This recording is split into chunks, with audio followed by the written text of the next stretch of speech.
ഇന്ത്യയുടെ ഭരണഘടനാ ശില്പിയായിട്ടുള്ള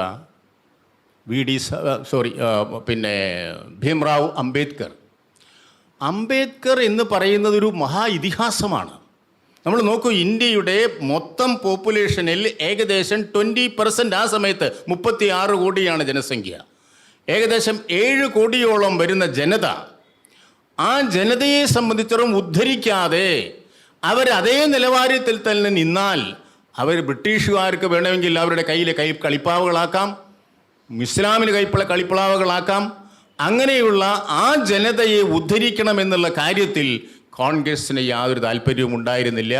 പ്രത്യേകിച്ച് അതിലെ നെഹ്റുവിയൻ കൾച്ചറിന് യാതൊരു താല്പര്യവും ഉണ്ടായിരുന്നില്ല. ഇങ്ങനെ 4 ഘടകങ്ങളായിട്ട് അന്ന് മഹാത്മാഗാന്ധിയുടെ മുമ്പിൽ ഈ സ്വാതന്ത്ര്യ സമര പ്രസ്ഥാനക്കാരുടേതായിട്ടുള്ള വേദികളായിരുന്നു, പങ്കിട്ടിരുന്നു എന്നുള്ളതാണ് യാഥാർത്ഥ്യം.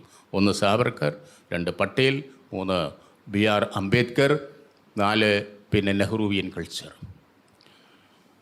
ഓഫ് കോഴ്സ് ഇതിൻ്റെ ഫലമായിട്ട് ബ്രിട്ടീഷുകാർ ചെയ്തതായിട്ടുള്ള കൊടും വഞ്ചനയിൽ ഇസ്ലാമിക സമൂഹം അവർ മൂക്കുകുത്തി വീണു. അവർ സെപ്പറേറ്റ് നാഷന് വേണ്ടിയിട്ട് ജിന്നയുടെയും പ്രവർത്തനം തുടങ്ങി. ഇവിടെയാണ് ഇനി നമ്മൾ വരാൻ പോകുന്നതായിട്ടുള്ള നമ്മുടെ ഈ അടിയന്തരാവസ്ഥ എന്ന് പറയുന്ന ഈ മഹാവിപത്തിനെ എങ്ങനെയാണ് ഇത്ര ധൈര്യമായിട്ട് എതിർക്കാൻ സാധിച്ചത്, നേരിടാൻ സാധിച്ചത്, അതിജീവിക്കാൻ സാധിച്ചത്? ഒരു തരത്തിലുള്ള കുഴപ്പങ്ങളുമില്ലാതെ. അതാണ് ഒരു തരത്തിലുള്ള ആഫ്റ്റർ ഇഫക്റ്റ്. ഇത് പാകിസ്ഥാനിലാണ് സംഭവിച്ചത്. ഇന്ന് പാകിസ്ഥാനിൽ സംഭവിക്കുന്നത് അവിടുത്തെ 4 ഘടകങ്ങൾ: ജുഡീഷ്യറി, പാർലമെൻ്ററി ജനാധിപത്യം, എക്സിക്യൂഷൻ, അതുപോലെ സൈന്യം. അവിടെ 5ാമതൊന്നും കൂടിയുണ്ട്, മതപ്രവർത്തകരെന്ന് പറയുന്നതായിട്ടുള്ള ഭീകരവാദികൾ. അവരുടെ കൂടെ ഏതെങ്കിലും തരത്തിലുള്ള 1-2 ഗ്രൂപ്പ് കൂടാൻ സാധിക്കുന്ന സമയത്ത് അട്ടിമറി നടക്കും. ഇതുതന്നെ ബംഗ്ലാദേശിൽ നടന്നിരുന്നത്. അപ്പോൾ അത്തരത്തിൽ അട്ടിമറികൾക്കുള്ള എല്ലാ സാധ്യതയും ഇന്ത്യയിലും നിലനിൽക്കുന്നു.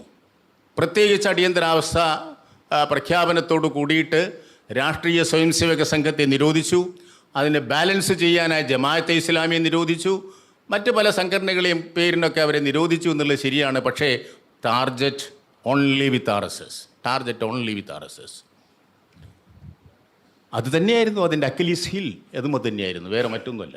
സെയിം അതേ സംഭവം. ഇന്ദിരാഗാന്ധിയുടെ ആ തീരുമാനമായിരുന്നു അവരുടെ പരാജയത്തിൻ്റെയും കാരണം. ഇവിടെ പക്ഷേ എന്തുകൊണ്ട് നമ്മൾ വിജയിച്ചു? ഇവിടെ വിജയിക്കാൻ കാരണം ഈ കാഴ്ചപ്പാടോട് കൂടിയിട്ടുള്ള ഒരു നേതൃത്വം അതന്ന് ഇന്ത്യയിൽ രൂപപ്പെട്ടു വന്നു എന്നുള്ളതാണ്. 1925 കൊച്ചു കുട്ടികളെ കൊണ്ട് തുടങ്ങിയതായിട്ടൊരു പ്രസ്ഥാനത്തിന് 50 വർഷം കഴിയുമ്പോഴേക്കും അതിൻ്റെ നേതൃത്വത്തിന് ഈ വിശാലമായിട്ടുള്ള കാഴ്ചപ്പാട്, ആ കാഴ്ചപ്പാടോട് കൂടിയിട്ടുള്ള ഒരു നേതൃത്വവും തീരുമാനമെടുക്കുവാനുള്ള പക്വതയും ഉണ്ടാകുന്നതായിട്ടുള്ള വലിയൊരു സമൂഹം. ബാലാസാഹേബ് ദേവറസ് ജയിലിനകത്താണ്. മോറോപന്ത് പിംഗളെ, ബ്രഹ്മദേവ്ജി, രജുഭയ്യ, ഭാവ്റാവ് ദേവറസ്, ഇങ്ങനെയുള്ള ഒട്ടനവധി ആളുകൾ പുറത്താണ്. അവർ സംഘത്തിൻ്റെ സർസംഘചാലക് അദ്ദേഹം അകത്താണ്. ഇനി ആക്ടിങ് സർസംഘചാലക് മോറോപന്ത് പിംഗളെയാണ് എന്നുള്ള നിലയ്ക്ക് തീരുമാനിച്ച് അവർ മുന്നോട്ട് പോകുന്നു. അച്ചടക്കത്തോടു കൂടിയിട്ടുള്ള സംഘടനയായി മുന്നോട്ട് പോകുന്നു. ജയിലിനകത്ത് തീരുമാനിക്കുന്ന കാര്യങ്ങൾ നിമിഷ നേരം കൊണ്ട് നമ്മുടെ ഭാരതം മുഴുവൻ തന്നെ എത്തിക്കാൻ സാധിക്കുന്നു. അതിനുള്ള അണ്ടർഗ്രൗണ്ട് സാഹിത്യങ്ങളുണ്ടാകുന്നു. ആ സാഹിത്യങ്ങൾ ഒരുപക്ഷെ നമ്മൾ കേട്ടിട്ടുണ്ടാവും. ഇപ്പോൾ അദ്ദേഹം ജീവിച്ചിരിപ്പുണ്ടോ എന്ന് എനിക്കറിയില്ല. മാധവ് നമ്മുടെ പാലക്കാടുള്ള വലിയ പോലീസ് ഉദ്യോഗസ്ഥനാണ്. അദ്ദേഹം ഒരിക്കൽ ഒരു സജഷനായിട്ട് വന്നു, സംഗതി ജയിലിൽ നിന്ന് കത്തുകൾ എഴുതുമ്പോൾ അതൊരു പ്രത്യേകതരം മഷി തരാം, ആ മഷി ഉപയോഗിച്ച് എഴുതിയാൽ മതി, അത് പുറത്ത് വന്നതിന് ശേഷം മായ്ക്കാൻ വേറൊരു സാധനം വെച്ച് ഉപയോഗിക്കുമ്പോൾ തെളിഞ്ഞു വരും. ഇതായിരുന്നു അദ്ദേഹത്തിൻ്റെ സംഘത്തിൻ്റെ ആളുകളോട് പറയുന്നത്. അപ്പോൾ സംഘത്തിൻ്റെ ഭാഗത്ത് നിശ്ചയിച്ചു നമുക്ക് ആവശ്യമില്ല, നമ്മുടെ സിസ്റ്റം അതിനേക്കാൾ എത്രയോ പെർഫെക്റ്റാണ്, ഇതിൻ്റെ ആവശ്യം എന്ത്? അപ്പോഴങ്ങനെ പക്ഷേ ഇങ്ങനെ ആളുകൾ ഉണ്ടായാൽ മാത്രം പോരാ, തീരുമാനമെടുക്കുന്നതിനും കാഴ്ചപ്പാടിൻ്റെയും അവരെ നിയന്ത്രിച്ച മൈൻഡ് സെറ്റ് നേരത്തെ സൂചിപ്പിച്ചല്ലോ. What was that mind set? ആ മൈൻഡ് സെറ്റാണ് വളരെ പ്രധാനപ്പെട്ട സംഗതി. ആ മൈൻഡ് സെറ്റ് VD സവർക്കർ പറഞ്ഞ അതേ, വിനായക് ദാമോദർ സർക്കാർ പറഞ്ഞ അതേ കാര്യം തന്നെയായിരുന്നു. ഈ പ്രസ്ഥാനത്തിൽ നമുക്ക് മുന്നോട്ട് പോയേ പറ്റൂ. ഇത് നമ്മുടെ ജീവൻ മരണ പ്രശ്നമാണ്. ഇതിൽ നിങ്ങൾ വന്നാൽ നിങ്ങളോടൊപ്പം, നിങ്ങൾ വന്നില്ലെങ്കിൽ നിങ്ങളെ കൂട്ടാതെ, നിങ്ങൾ നമുക്കെതിരായിട്ട് നിന്നാൽ in spite of your opposition we will fight against this atrocities. ഇതായിരുന്നു നമ്മുടെ തീരുമാനം. അപ്പോൾ ആ തീരുമാനത്തിൻ്റെ മുമ്പിൽ നേരത്തെ സൂചിപ്പിച്ചതുപോലെ അവിടെ പിന്നെ ഏതൊക്കെ തരത്തിലുള്ള കുഴപ്പങ്ങൾ സംഭവിച്ചിട്ടാലും ജനനിയന്ത്രണത്തിൻ്റെ പേര് സംഭവിച്ചതായാലും ശരി, അവരെ സംബന്ധിച്ചിടത്തോളം നമ്മുടെ കൂടെ വരേണ്ടി വന്നു. മറ്റൊരു മാർഗമില്ല. ഭാരതത്തിൻ്റെ സകലമാന പ്രദേശങ്ങളെയും ഒരുമിച്ച് കൂട്ടാൻ സാധിക്കുന്ന, സ്പർശിക്കാൻ സാധിക്കുന്ന, ഗ്രഹിക്കാൻ സാധിക്കുന്ന, തൊടാൻ സാധിക്കുന്നതായിട്ടുള്ള ഒരു പ്രസ്ഥാനം വേറെ ഭാരതത്തിൽ ലോകത്തിലില്ല.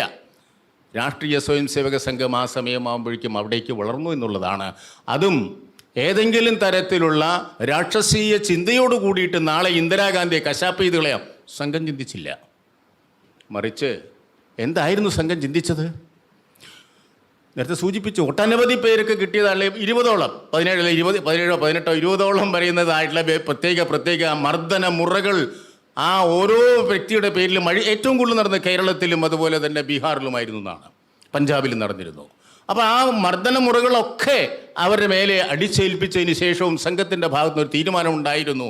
ആ തീരുമാനം ഇവരെ നമ്മളെ തല്ലിയതായിട്ടുള്ള, കൊല്ലാൻ വേണ്ടി വന്നതായിട്ടുള്ള പോലീസുകാരും നമ്മുടെ ഈ സമാജത്തിൻ്റെ ഭാഗമാണ്. This is the point. അതിനെ ധിക്കരിച്ചുകൊണ്ടും ചിലരൊക്കെ പല പരിപാടികൾ ചെയ്തു, അത് വേറെ വിഷയം. കേസ് കൊടുത്തു, ചില പോലീസുകാരെ തല്ലാൻ പോയി, സ്ട്രേ കേസസ് ഉണ്ടായിട്ടുണ്ട് എഗെയിൻസ്റ്റ് ദി ഡിസിപ്ലിൻ. നമ്മുടെ പൊതുവായിട്ടുള്ള താല്പര്യത്തിന് വിരുദ്ധമാണ് അത്തരത്തിലുള്ള കാര്യങ്ങൾ. ഇതിൻ്റെ പുറകെ റിവാർഡും അവാർഡിനും പോകുന്നതും നമ്മുടെ താല്പര്യത്തിന് വിരുദ്ധമാണ്. ബിക്കോസ് ഈ രാഷ്ട്രത്തിന് വേണ്ടിയിട്ടാണ്. ഇതിനു മുമ്പേ എത്രയോ പ്രവർത്തകർ, എത്രയോ കാര്യകർത്താക്കന്മാർ, എത്രയോ നാട്ടുകാർ, എത്രയോ സ്വാതന്ത്ര്യ സമര പോരാളികൾ, അതിനു മുമ്പ് എത്രയോ 1857 വീരന്മാരായിട്ടുള്ള മനുഷ്യർ ചത്തുവീണ് മലച്ചപ്പോൾ ആരുണ്ട് അവർക്ക് അവാർഡ് കൊടുക്കാൻ? കാലം എത്ര കഴിഞ്ഞു? പതത്വേഷകായോ നമസ്തേ നമസ്തേ. ഇതാണ് നമ്മൾ സംഘത്തിൽ കൂടി പഠിച്ചത്. പതത്വേഷകായോ, പതിക്കട്ടെ. എന്തിനു വേണ്ടി? തൊതിയായ കാര്യ അയബദ്ധാകടീയം എന്ന ഒരു സംസ്കാരത്തിൽ കൂടിയിട്ട് വളർന്നവരായതുകൊണ്ട് നമുക്ക് പരാതിയില്ല. പരാതിയില്ലെന്ന് മാത്രമല്ല, ഏതു തരത്തിൽ അട്രോസിറ്റീസും തിരിച്ച് ശക്തമായി പ്രതികരിക്കാൻ സാധ്യമാകാവുന്ന സമയത്താണ് നമുക്കറിയാം എറണാകുളത്ത് മഹാരാജാസ് കോളേജ് ഗ്രൗണ്ടിൽ നടന്ന അതിഗംഭീരമായിട്ടുള്ള ഒരു സാംഘിക്. ആ സാംഘിക്കിലെ പൂജനീയ ദേവർഷി പങ്കെടുത്തിരുന്നു. അദ്ദേഹവും ആ സമയത്ത് പറഞ്ഞത്, പിറ്റേ ദിവസം മാതൃഭൂമി പത്രത്തിൽ അതുണ്ട്, അതിൻ്റെ എഡിറ്റോറിയലായിട്ട്, forget and forgive. This is the thing, forget and forgive. ആ ഒരു സാഹചര്യത്തിലേക്ക് എത്താൻ പാകത്തിനുള്ള സംവിധാനം ഡെവലപ്പ് ചെയ്തത് കൊണ്ടാണ് നമുക്ക്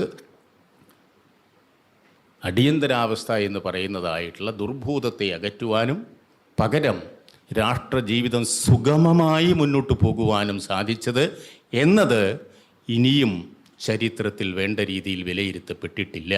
അത് വിലയിരുത്തപ്പെടണം എന്നതായിരിക്കണം വിചാരകേന്ദ്രം ഏറ്റെടുക്കേണ്ടതായിട്ടുള്ള ഒരു ആശയം എന്ന് മാത്രം ഇവിടെ സൂചിപ്പിച്ചുകൊണ്ട് എൻ്റെ വാക്കുകൾ ഉപസംഹരിക്കുന്നു.